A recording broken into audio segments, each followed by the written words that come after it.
NILAINI March somni lenga tuni simding Galatia tum anew somni tum somni kwa Jew mi le Gentail mi sila le sila ahilo numei le pasal bangin kideidanna non lowa no te khempeuh Khrih to kipawlna hangun pawlkhat in kibangkim nahi uhi Galatia tum anew somni ikiat Jesu Ah Pumkhat thu thang kai khom le pulak dingin khokhal le phalbi Olympic kimol na tea ka kel khak chiangin kimol na kidemna tom te aphola tola va ending chi kasun mang atang tunga hi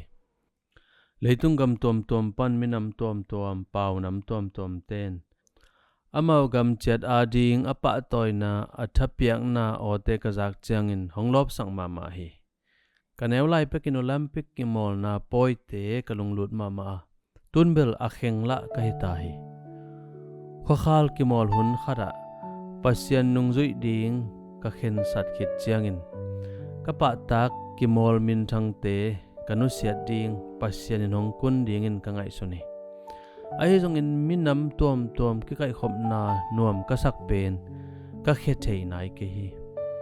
Olympic boy et nuam kasalaya ahi jongin gam tom minam tom biakin ki khopna a ki kai khomin kumpi pa aphat khopen kalung simong tho sangma mahi hi pen ban tung nopna leya achiam kha ki himok lohiam Khrih sunga hi nai phok changin pasianin kon pi vive hi na le minam kim hi na jong i phok hi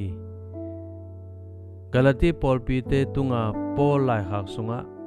Khrih Jesu to naki Paul manun no te khempeuh pasian ta te na so thei nau pen naum na hango hi chin nagel hi Jew mi le Gentail mi sila le sila ahilo numei le pasal bangin kideidanna non lowa no te khempeuh Khrih to kipawlna hangun pawlkhat hi in kibangkim nahi uhi koya tengin kwami hi zongin leitung bupa thu mi khempeuh Khrih sunga unaw sangam te hi nakibat pilo mi te tunga ina na koi chila ding hiam gam tom te ading thu na koi chinget sak ding hiam pantung pa o thu midang te to Khrih sunga khat ahi ding in nong bol manin lungdaming Amen.